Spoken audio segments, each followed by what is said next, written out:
Good morning, student. Today we will read your chapter The Old Clock Shop. Chapter 4 from the book The Pact with the Sun. It's a Christmas Eve and closing time for shop. Ray Old Clock Shop is still open. Two shopkeeper call at the late hour. So we will see that what this chapter all about, the old clock shop. Christmas Eve had arrived as last minute shoppers were going home. A thick white sheet of snow lay over Salt Lake City, USA. This shows that what time is actually going on, your winter season. Yet the light were still burning in the old clock shop as Ray, its old deaf owner, worked on a clock he had sold that day.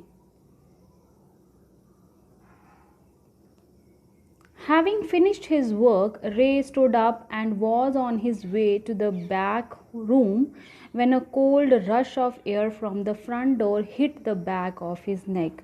He turned to meet a last minute shopper, but his old wise eyes told him that this was not a shopper. He was two men, one in his 20s, the other closer to 50.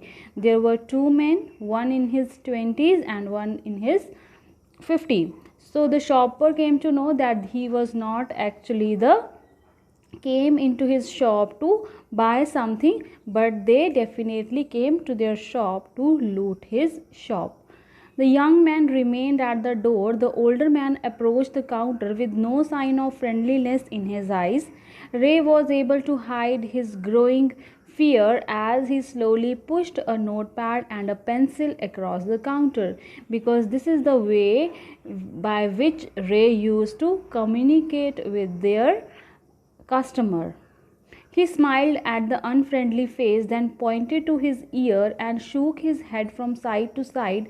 A quick look of surprise changed the man's face as he studied the notepad, then turned and said something to his friend. Ray used the chance to look closely at the man, paying attention to the shape of a gun and restlessly hand in the man's right coat pocket. Anger boiled within him, but it was kept down by an inner voice that said, "Be still." He wrote on the notepad, "May I help you?" For the first time, the older man looked directly at Ray and smiled, a cruel, mocking smile. They both understood why he was there, why his friend remained at the door. They looked like men who were down on their luck and were now ready to try something they would later be sorry about.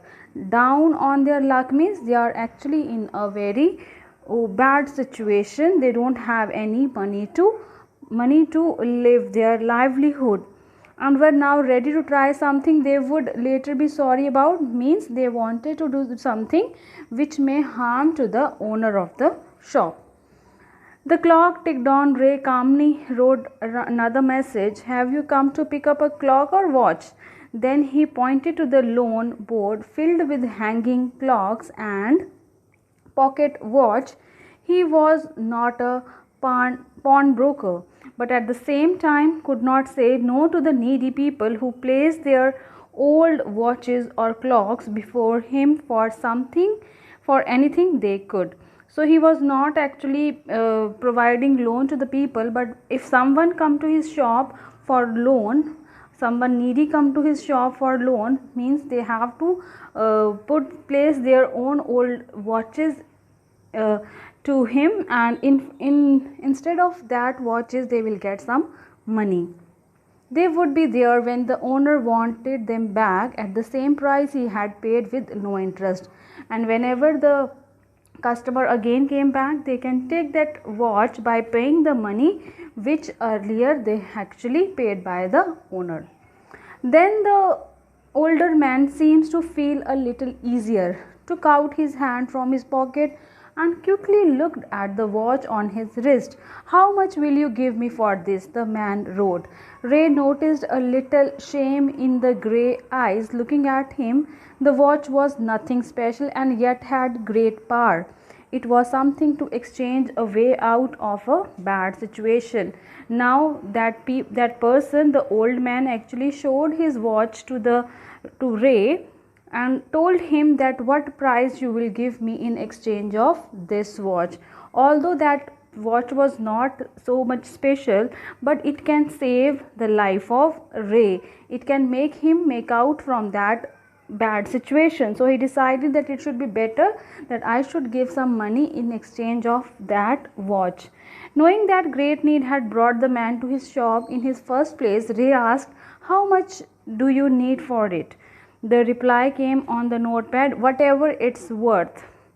So Ray asked him that how much money do you require? The amount you required, I will give you that amount. But that person wrote that whatever worth you will find of this watch, you can give me that amount. Ray reached into his cash box, pulled out $50 note and passed it into the man's hand. As they shook hands, Ray looked into the man's eyes. They seemed to say, "Thank you." As the Ray gave money to the person, it seems from his eyes as he wanted to say thank you to Ray. They both knew the watch was not worth that much. Before turning to leave, the man wrote, "I will be back to pick it up as soon as I can. Merry Christmas." The little story ended on the half hour with the clock striking all together. The timepieces, which had been looking on silently all the while, rang out the time with such feeling that even Ray thought he would hear them.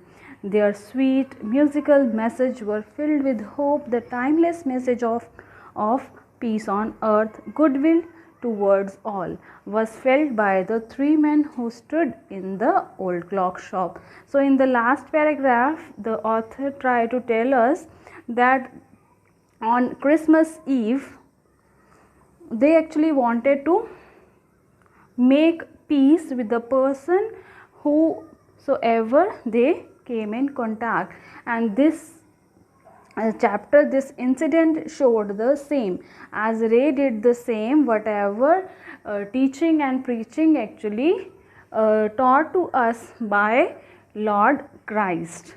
So in this way they both able to help each other, and in this way Ray was able to save his life from that persons who actually came in his shop to loot his money or take his money. But peacefully Ray gave that money to the needy person, and in this way they both set an example of peaceful coexistence. So this is all about your chapter, The Old Clock Shop. Thank you.